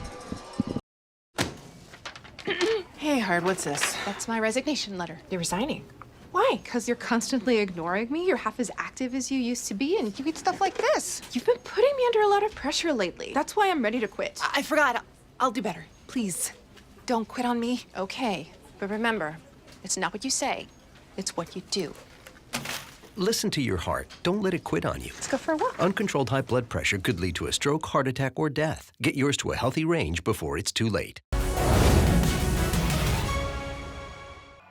Welcome back to Campanelli Stadium here for the FCBL 2014 All-Star Game. We are in the top of the 7th with the West leading the East 4-1. Had some defensive changes that I've noticed. De La Cruz for the Rocks has taken over first base. And a local kid, Joe Friday, has taken over behind the plate for the East. For those of you who aren't around here, Friday was the starting catcher for the Bridgewater Rainham High School 2013 state title team. So a big moment for him to start in front of the, maybe not home fans, but local fans. Local fans, and you can hear the crowd. We're getting a mix of people from across the state that have come here tonight. And I think we have a little bit of a crowd from Bridgewater that made the trek over to Brockton. And watching one of their local, one of their own.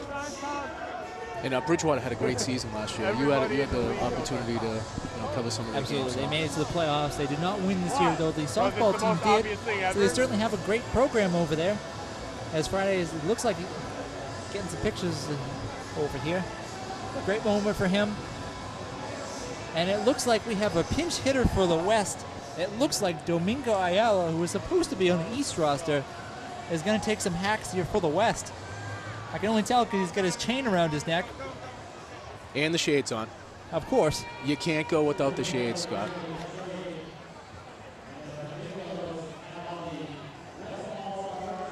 I don't know how he figured that out in between the game, changing teams. But he's got a signature flaming bat, and he's looking to head to the West lead. Knowing him, he wants to crank one out of here. The first pitch to Ayala is inside. Called strike. That looked like it was way inside, and Ayala takes offense to that one.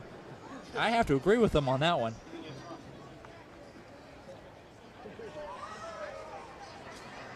I think he took the umpire's counter, the pitch, the balls and strikes counter. I think he just put it in his back pocket.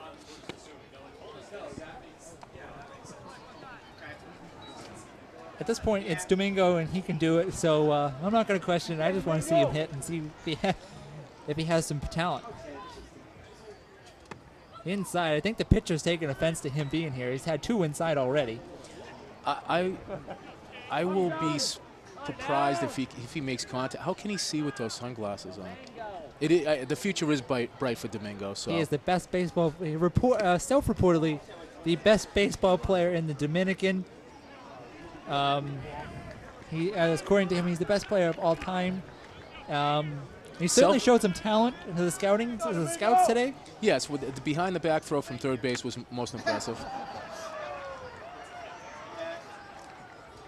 And it looks like he took ball 4 and is taking a lot of offense to the pitcher here.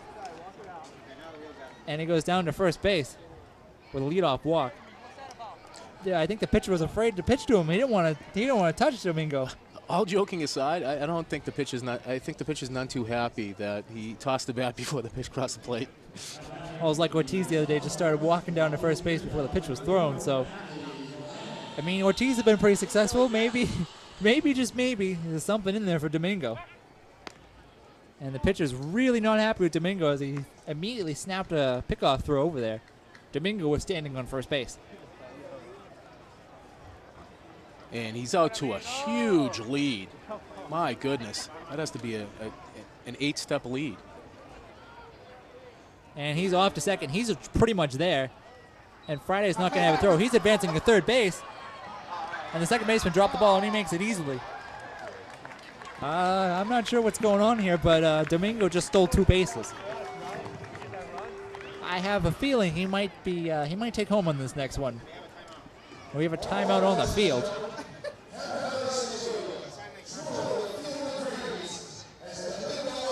Signs a professional contract.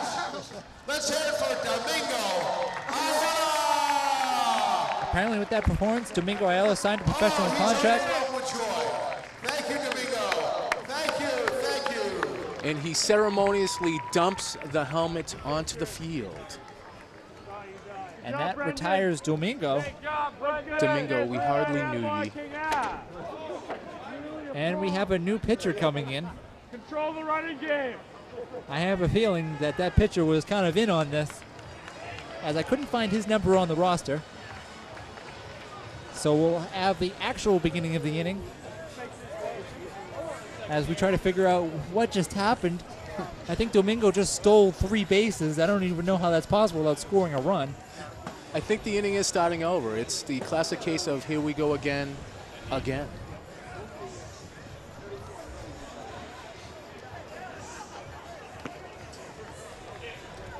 Well, it is an all-star game. Domingo, again, the players in this game are big fans and bringing some entertainment to it.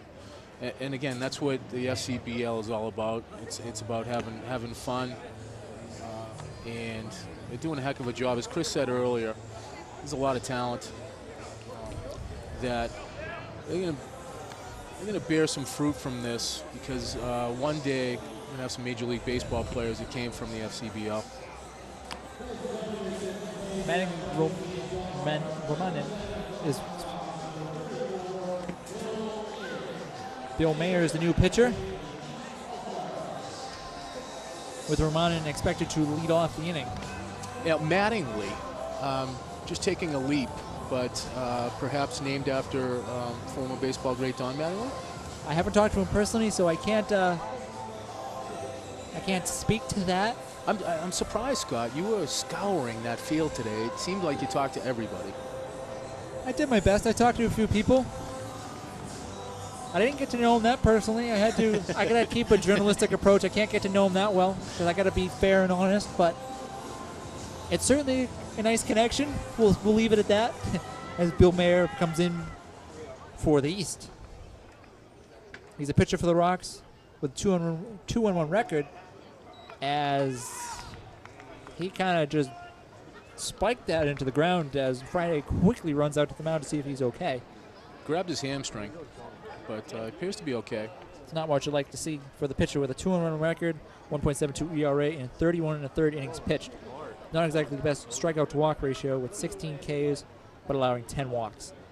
Well, there has to be some butterflies. He's in front of his home crowd, and again, once they get that strike under their belt, just like every other game.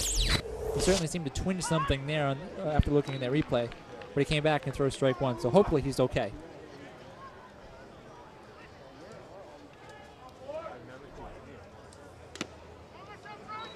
The 1-1 pitch is just outside for ball 2. Romanen in his last at bat struck out looking. This time he pops up to the second baseman, who retires him for the first out of the inning.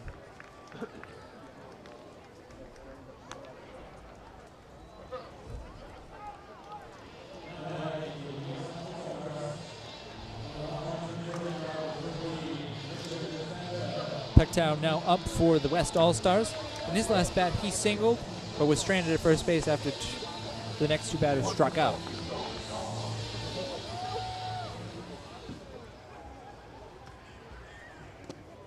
Pectow takes ball 1. In the regular season, he plays for the Dirt Dogs of Wachusett, batting .317 with 14 RBIs and 1 home run, as he takes a cut and misses for strike 1.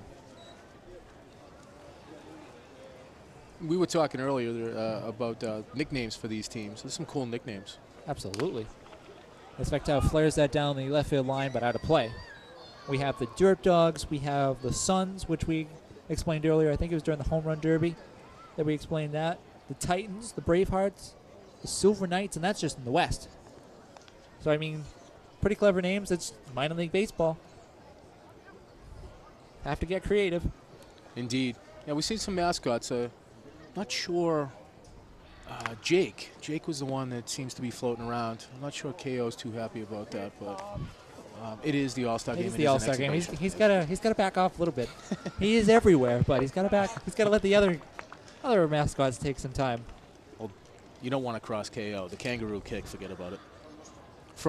Jake is from Worcester. Okay, excellent.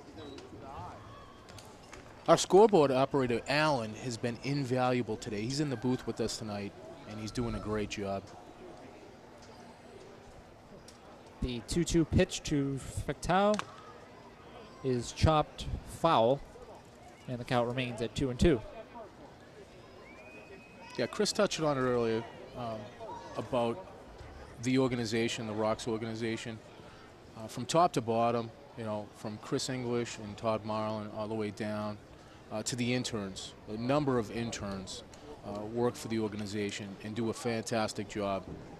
We work tirelessly to make sure that this event went off well. Inside for ball 3. We're at Campanelli Stadium for the FCBL All-Star Game. The West leads the East 4-1. There is one out with no burn on here in the top of the 7th. And as Pectow pops that to short left field and is retired for the second out of the inning.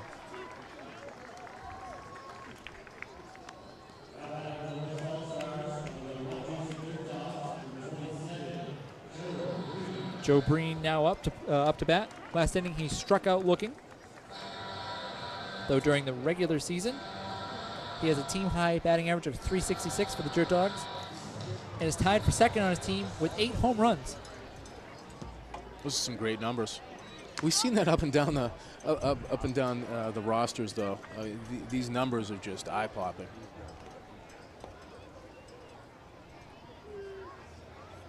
And the talent seems like it's pretty much spread out just by the representation here, and it shows in the standings. Mayer delivers the 1-1.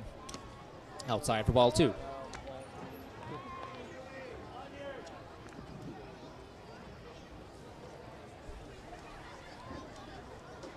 The 2-1 delivery. Shot down the first base line, just foul. And the count moves to 2-2.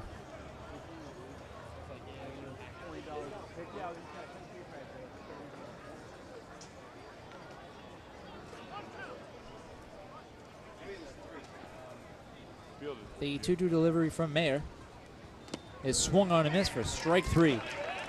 Breen struck out twice in 2 at-bats. Once first looking, now swinging. And after 6.5, the West leads the East 4-1. That's a pretty quick moving game here. It is 10:30 here at Campanelli, and just as we expected, quick moving game, competitive game. Exactly what you're looking for in the All-Star game. Yep, everybody's having some fun. Game is moving along, as you said, and it's seventh inning stretch time. So we see fans getting up around their seats. As we have a procession of bagpipes entering the field.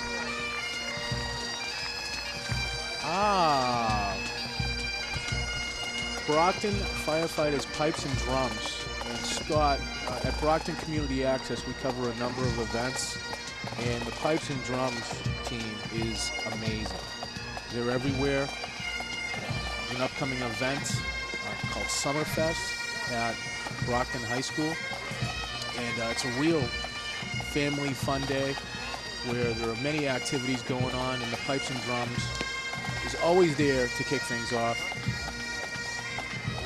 They certainly represent firefighters who do a wonderful job of protecting us, keeping us safe. We have to thank them for their service and what they do to make our lives easy and make us feel safe in our communities. The Brockton Fire Department, Scott, is incredible. We're given rare access to their training division, and we learn about the hard work that they put in. And the training division within the Brockton Fire Department is a model throughout the state. They have young recruits come in from different towns, as the crowd gives a hearty round of applause, from different towns to go through their training program. And it was Deputy Chief Brian Nardelli was in charge of the training division, led by Chief Richard Francis. And then Deputy Albanese, Scott Albanese, is now in charge of the training division, carrying on the work accomplished by Deputy Nardelli. And just a fantastic group of people. But firefighters throughout the country, you're right. We got to tip their hat to them. They go out there every day and put their lives on the line for us to protect and serve their community. As the bagpipers play taps, Mike Lundin has been announced as the new pitcher. During the regular season, Lundin plays for the Wachusett Dirt Dogs. He's a right-handed pitcher with a 3-1 record, 2.89 ERA, and 37 1/3 innings pitched. It's a good strikeout to walk ratio, 36 Ks, 9 walks.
touching moment here in the 7th inning stretch. We had the Brockton Firefighters bagpipes and drummers perform Amazing Grace. Again, a touching moment, as we were talking about, to honor the firefighters who protect us and keep us safe. Flanagan plays for Old Orchard Beach during the regular season. Bats .294 with 19 RBI and no home runs. He goes to Rochester Institute of Technology, where he will be a senior in the fall. So today was a big day for him with the scouting combine.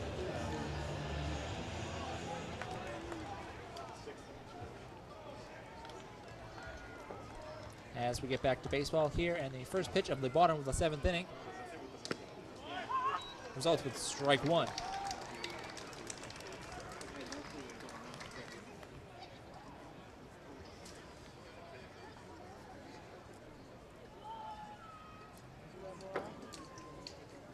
London steps off and wants to go through the signs again. I think this goes back. This exact moment goes back to pitchers not familiar with the catchers in an all-star setting. That tends to happen a lot.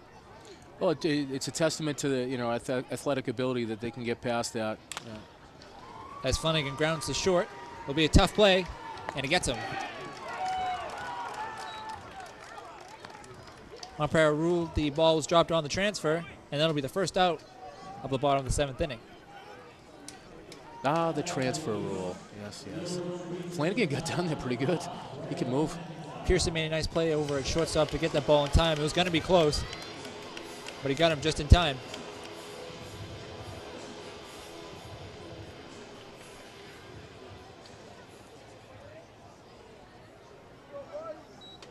Now we have a pinch hitter, Graham McIntry, also from Old Orchard Beach, as he grounds foul to third base.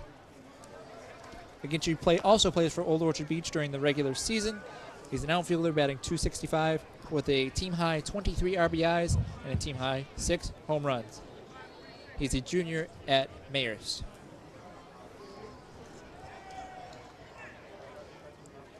Here he stands at the plate, facing Lundin in an 0-1 count. He chops that over to third. Easy play. Nice pick over at first base, and that's the second out of the inning. Nice pick over at first by Jimmy Ricoy, who came in a couple innings ago.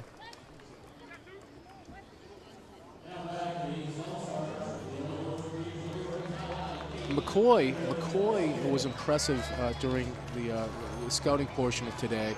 He took some outfield throws into third base, into home. Very accurate, and a little mustard on it too. Aaron Wilson takes strike 1. To note about Aaron Wilson, he has 28 stolen bases this season. That is an FCBL record, and we're at the All-Star break. Wow. The 0-1 pitch. Close pitch, call the ball, 1-1. Besides stealing 28 bases, Aaron Wilson plays for Old Orchard Beach, batting .291 with 15 RBI and 2 home runs. The count is now 2-1.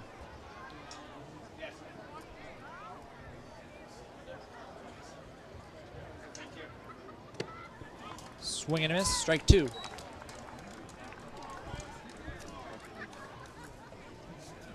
Lundin trying to have a quick inning here.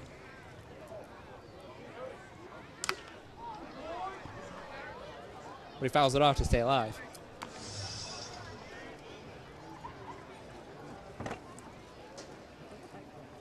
Wilson trying to extend the inning for the East, who has scored 1 run in this game, but really has not been able to put much together offensively. As that's just a little high for ball 3, full count.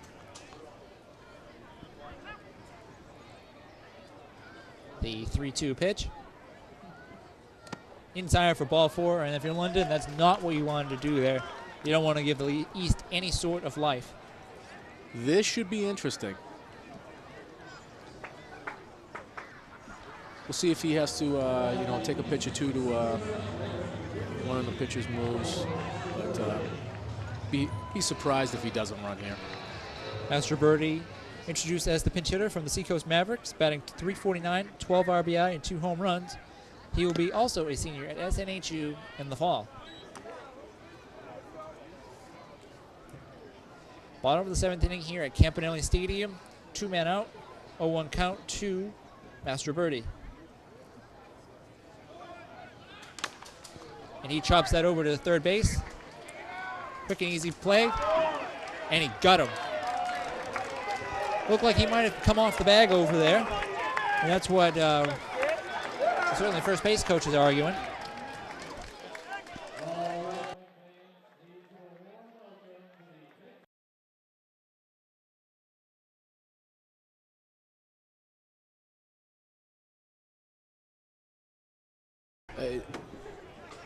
Joe goes from Bridgewater Raynham High School. This is a big jump for him. This is a big moment for him. You know, going into he hasn't even started over at Virginia Tech. He'll be a freshman there in the fall. Yeah, and so this experience really incredible for him. Getting scouts with their undivided attention, and you know everything that goes with it. What an exciting day for him. And it's great. He's a local kid. The 0-2 delivery. Shot over to second base. Nice play by him. And there are 2 outs in the inning. Sharply hit ball by Friday, but he has nothing to show for it. Yeah, he looked impressive. You know, the catchers weren't given too much time to to show their skills, but you can tell that he's a young man. He hasn't even begun to fill out yet. Got a good frame, a solid arm. It's only going to get better with some good coaching, which he's getting right now, but he'll get more of that when he goes to Virginia Tech. A word we were using earlier in the telecast during the home run derby is potential, and that's what a lot of scouts said about Friday. But that's flared down the right field line. That looks like it'll stay in play, and that will be the end of the 8th inning.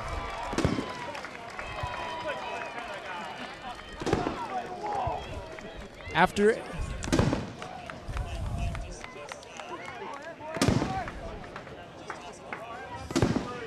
8 complete here at Campanelli Stadium, your score, West 4, East 1.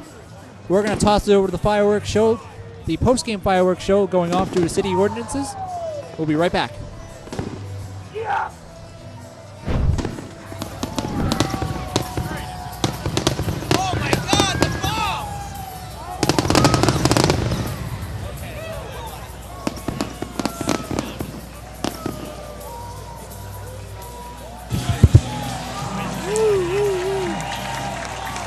Campanelli Stadium. You just witnessed the end of the post-game fireworks show, though we're still on top of the 9th inning.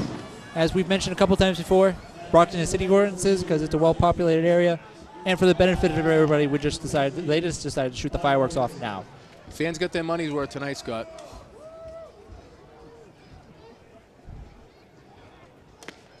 First pitch is in there for strike 1. Max Bruckner comes back out for the 9th inning after pitching a scoreless 8th. The 0-1 is flared out to left field.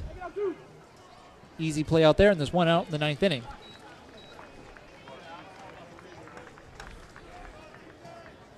Pearson flied out there, and there's 1 out.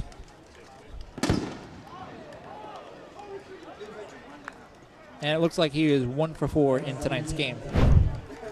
A lot of good baseball played in the FCBL this season, and another good one tonight. Score is 4-1 West.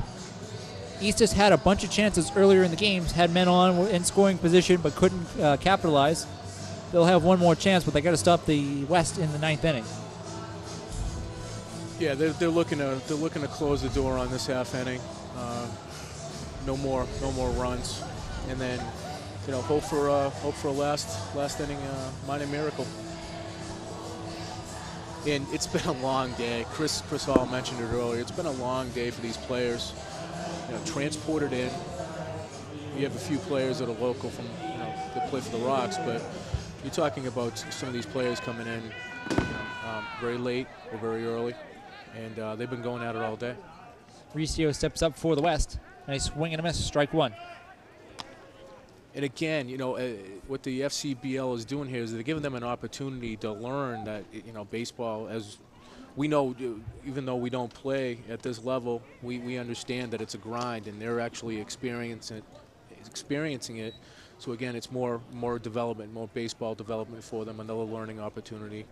And the next time that they experience something like this, they'll be more prepared to handle it. As Riccio strikes out for the second out of the 9th inning. Riccio, interesting stat here, is batting 188 in the regular season for the Worcester Bravehearts, but has a team high 5 home runs. A little pop, yeah, a little pop. Again, you know, the wooden bats, we keep going back to the wooden bats, it's an adjustment. If you don't hit it on the sweet spot, you can get away with that when you have the aluminum bats. With the wooden bats, a little more difficult. It's a different experience for some of these players. Fitzgerald delivers, and that's ball 1. That's why the home run contest was so impressive. We actually saw some pop, and they were bombs. I mean, those were some serious taters. In the first round, we had 3 players hit 4 home runs or more.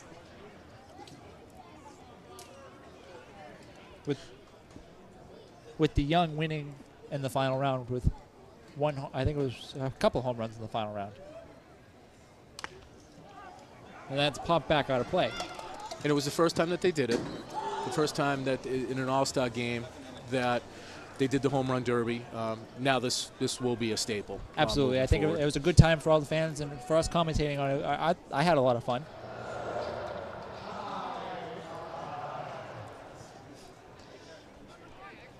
Romanen has a 2-1 count in his favor. On top of the 9th inning here in the FCBL All-Star game. Bounced in for a 3-1. And that bounced right back. You'll notice that there's a new brick wall behind home plate that Chris English invested some money in and really spices up the park a bit. Gives it that old-time, like old favor feel to it. But the ball does bounce right back off of that. So create some interesting strategy when you're on third base. Do I go home, or what kind of ricochet am I going to get? So again, the beauty of baseball, man. You never know. Yeah, so many different little angles. And Romanen flares one into center field for a 2-out single. That is the West 11th hit of the game. The East, for all their threatening in the early innings, only has 4. Yeah, the West has just brought it tonight, and they've just kept coming. They put the pressure on, and they haven't stepped off the gas. And it's put a lot of pressure on the pitchers. And everybody's held up well, but the West has clearly been the more consistent of the two teams tonight.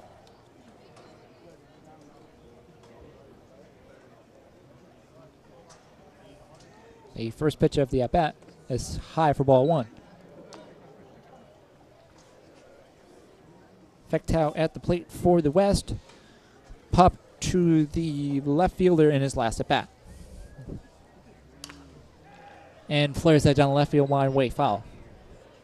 1-1.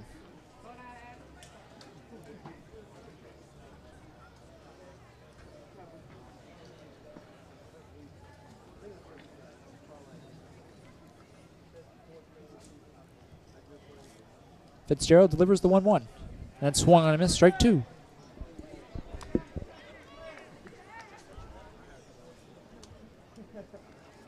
Fitzgerald trying to hold a 3-run lead or a 3-run deficit for the East. The 1-2 delivery fouled off on a hit and run. Count stays at 1-2.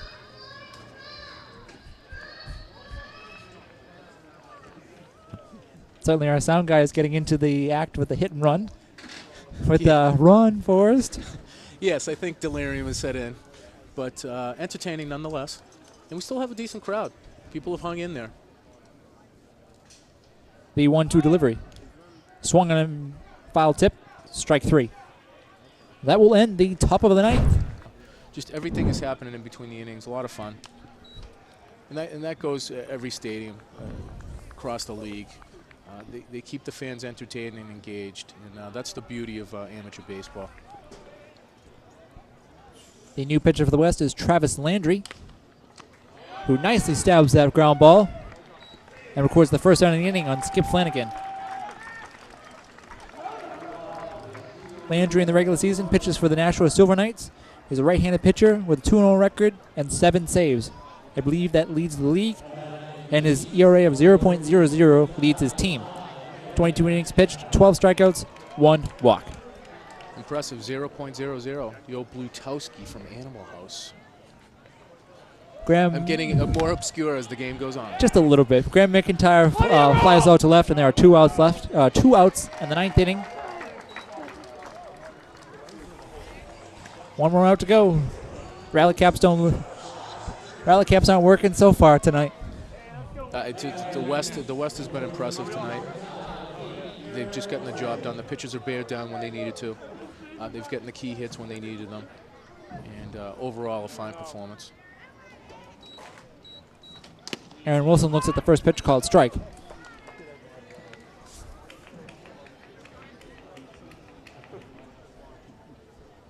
Wilson trying to extend this game with his team trailing 3 in the bottom of the 9th. The 0-1, outside ball 1.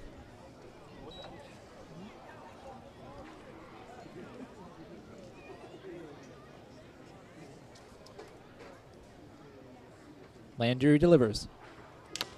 And that's chopped back to the mound. Underhanded to first, and that will do it. Your final score from Campanelli Stadium, the West All-Stars 4, the East All-Stars 1.